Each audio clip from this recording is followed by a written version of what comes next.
So we've got a catch-all lecture, which is really just going to target two things. Number one, protecting groups make a reappearance. Remember when we talk synthesis, if we've got multiple functional groups, we may need to put on something to nullify that activity. So carboxylic acids and amines both have, or acids have acid chemistry and the amines have that base chemistry. So we might need to attach something to the structure to nullify the reactivity. The easiest way to do that with amines is turn them into esters.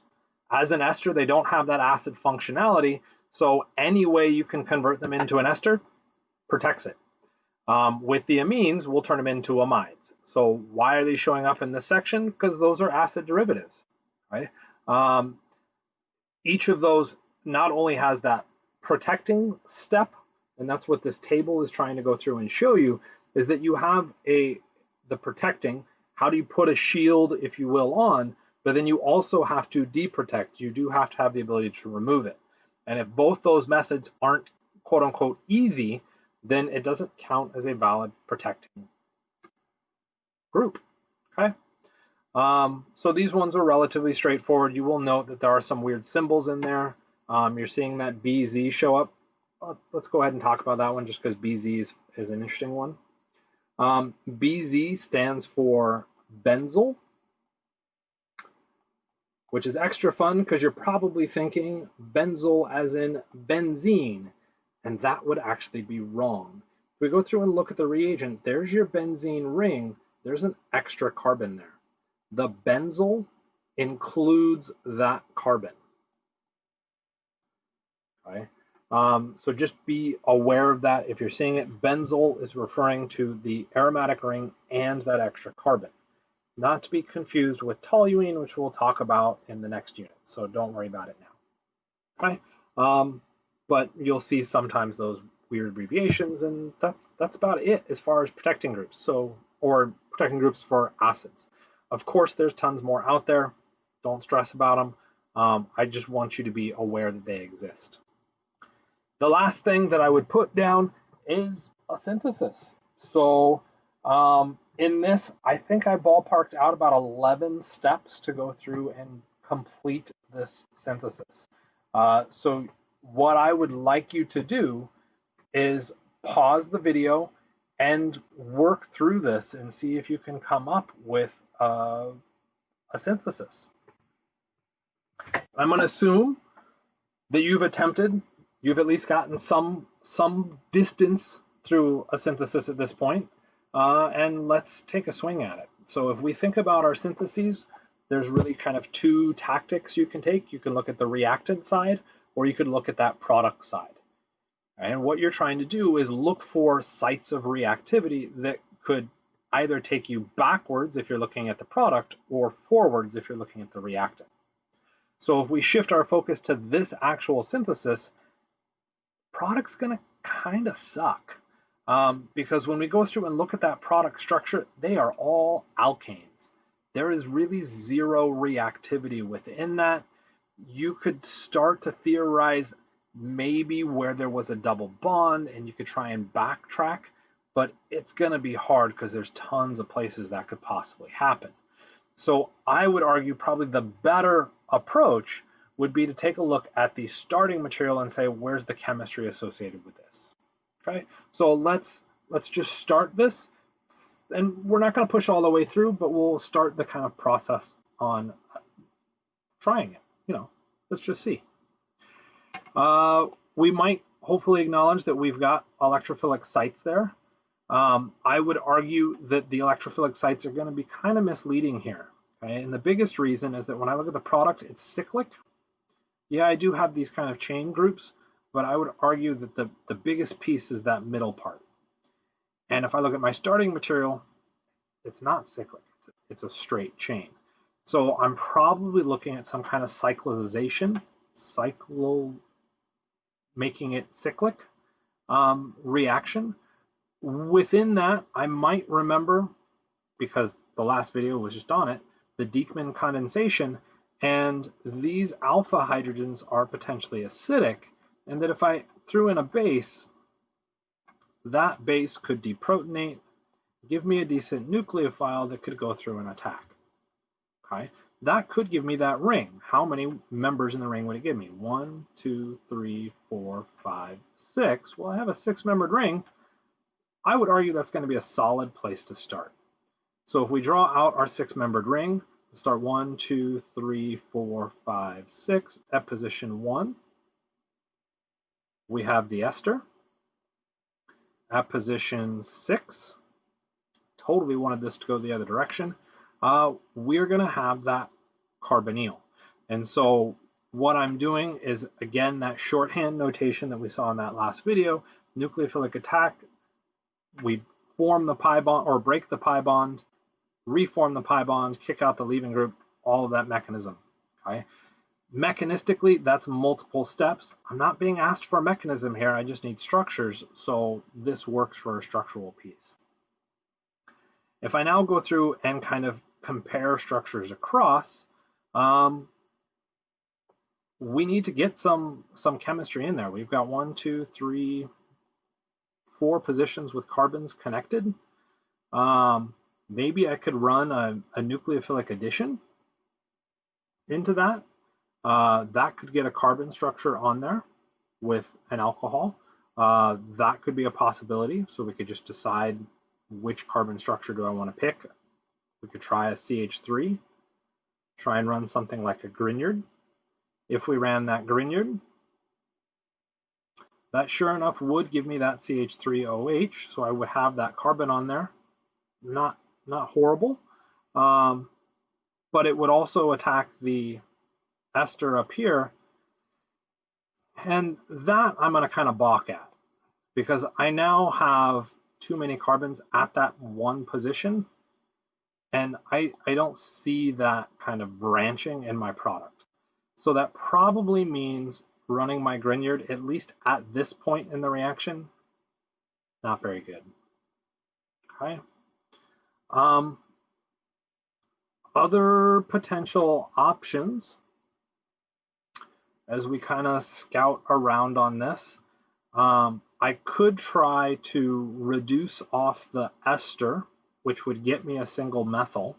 So that could potentially work.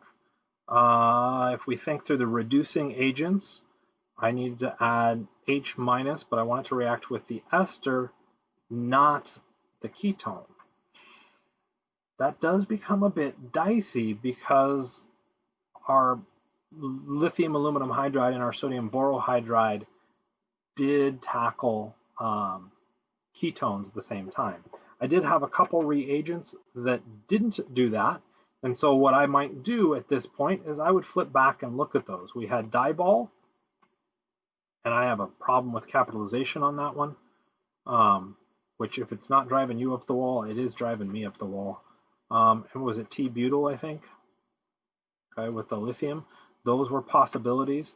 I believe the lithium one tackled acyl chloride, so that's not going to be useful. Dibol went after esters, okay, and it turned the ester to an aldehyde. Okay, so that's a possibility. That at least gets the ester kind of down to something useful, potentially. The other thing I'm going to do here is, if we look, my groups are hanging off to the left, and in my final structure, they're hanging off towards the right. So I'm going to do a quick spinaroo. Put the ketone up here, and then I'd have that aldehyde. Okay, so potential.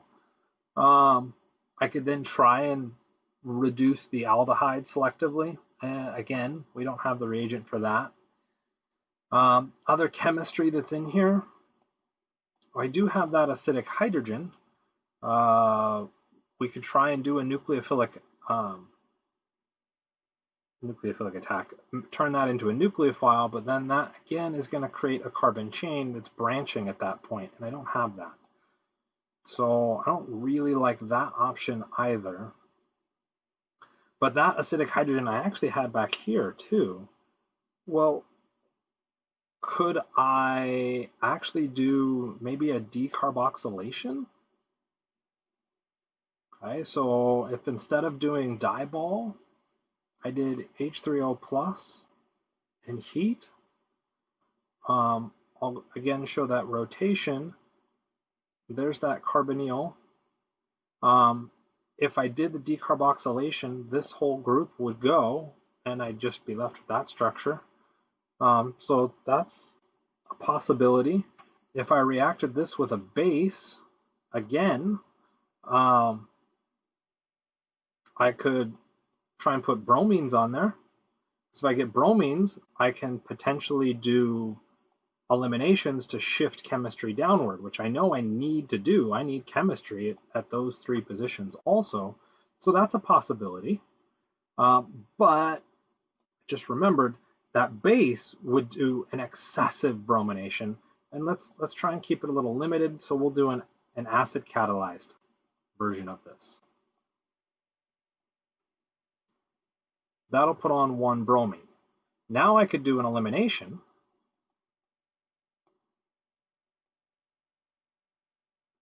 I'd have a pi bond.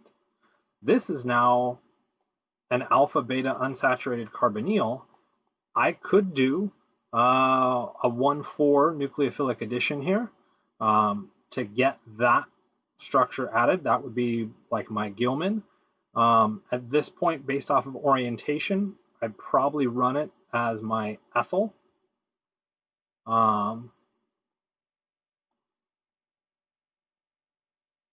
That should give me the ethyl, which is pretty cool. Considering out, if we ran, let's see, where could we go from there? We could try and run base again to make this an active nucleophile so that we could add a propyl, right? So the base to make our nucleophile so that it could nucleophilically attack out here. For those of you being like, wouldn't it also potentially react out here? Yeah, you're right. So maybe this isn't the perfect path, okay? But at this point, any path is better than no path, okay? So it's getting me closer. And that's really what we want to be trying to work for, is seeing if we can get closer. So again, we didn't finish it, and I'm not saying this is the answer, but it's trying to really pull at all of the reagents that we've seen so far this semester and try and work our way through to get this final answer, okay? So with that, I'm gonna go ahead and say we're good. Again, I don't want necessarily a perfect answer here. I want that process of trying to push and pull your way through the synthesis. If you do happen to push and pull your way through and you're like, I think I got it, put it up on our discussion board, let everybody look at it, and unfortunately probably pick it apart.